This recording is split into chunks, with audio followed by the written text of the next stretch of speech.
Welcome in. I'm Sarah Donchi. We start at the NATO summit in the Netherlands, where you can see President Trump posing for a group photo with world leaders.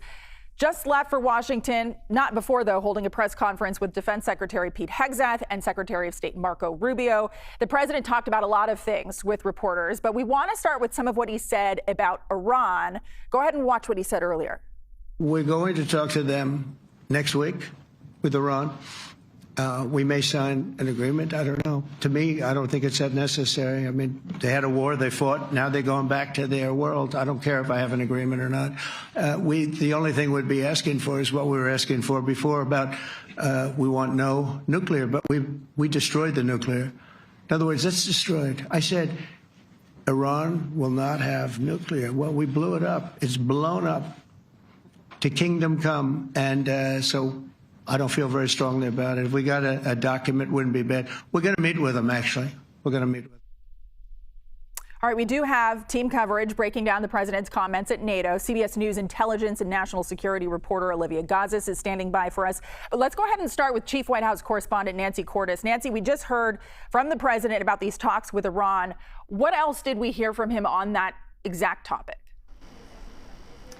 Well, a lot of the questions in the press conference centered around how exactly the president can say that, in his words, Iran's nuclear program was blown up to kingdom come, as you heard him just say there, over the weekend by the U.S. military, when the Defense Intelligence Agency has conducted a preliminary assessment that suggests that Iran's nuclear program was only set back by perhaps a couple of months, maybe up to just under a year. The president cast doubt on that assessment. He said it's too early to say exactly how bad the damage is. He seemed to prefer Israeli assessments that indicate that that the nuclear program was much more severely damaged. And so at the same time that he's saying it's too early to know, he's also claiming that the nuclear program was obliterated. Hard to see exactly how he can have it both ways. Right, and I think the eyes of the world will be watching because, of course, the mission was intended to take that option off the table. That's an important factor in that. But, you know, Nancy, the conflict that was going on before the war in Iran was, of course, Russia and Ukraine. The president made some campaign promises that he was going to end this right away, but he seemed to admit that that's been a little bit more difficult. What did he say about that? Yeah, he basically acknowledged that it has turned out to be harder than most people anticipated, or certainly harder than he anticipated, to broker some kind of ceasefire, let alone an end to hostilities between Ukraine and Russia. And he said that Vladimir Putin is a big part of the reason why, although he said he's had his own troubles with the Ukrainian leader Volodymyr Zelensky too. He sat down with Zelensky today. He was supposed to meet with him last week at the G7 in Canada, but you'll recall the president left early. They did speak today. The president said it was a good meeting, but he didn't suggest that there were any major breakthroughs coming out of the meeting or any new talks to preview that would suggest that some kind of peace plan is going to be hammered out in the near future. Yeah, and obviously the relationship between the Ukrainian president and Mr. Trump has not always been on the up and up. Nancy Cordes from the White House, thank you for keeping track of all of that for us this morning. We appreciate it. We want to go back now to Olivia Gazis at the State Department. So, Olivia, obviously a lot of news coming out of this meeting. What were some of your takeaways from the president's comments this morning?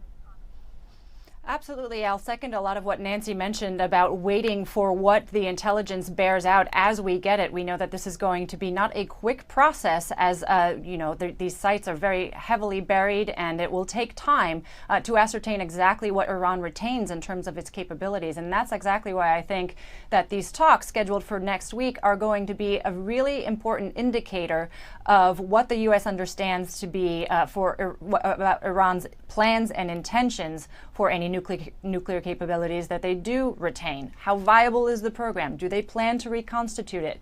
Do they plan to agree to let international inspectors continue to operate in their country? Right now, it's in question. Is another diplomatic arrangement necessary in order to constrain any nuclear capability that they might retain? Will the talks broaden to include other issues like their missile program, their support for regional proxies, sanctions policy? The contours and the substance of those talks are really, I think, think, going to be an important indication for how this relationship is going forward. And I think, secondly, as you were talking, the change in tone from the president vis-a-vis the Ukrainians in particular, we heard a lot more toughness toward Vladimir Putin, saying that it's kind of more on him to end the war, and the warmth with which the president actually spoke about his meeting with President Zelensky, which, as you point out, had not always been the case, I think was also notable. Yeah, that's absolutely true. You know, NATO leaders also agreed to step up their military spending after months of all of this pressure from President Trump. The group of 32 countries committed to spending 5% of their economic output toward military spending. That's obviously up from the previous 2%. So what does this new NATO agreement mean for U.S. defense spending?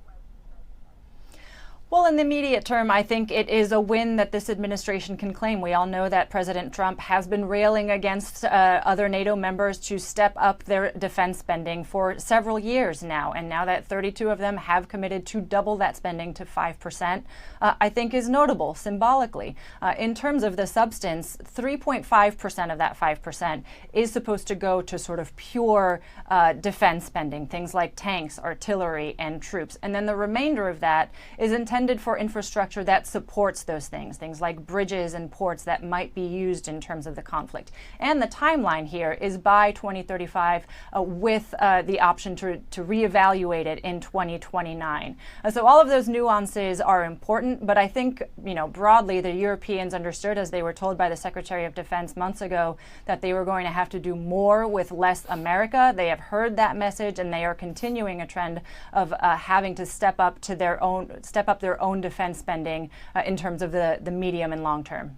All right. Again, a very busy morning. Thank you for sorting out for us. Olivia Gazis at the State Department. Thank you for your analysis there. We appreciate it.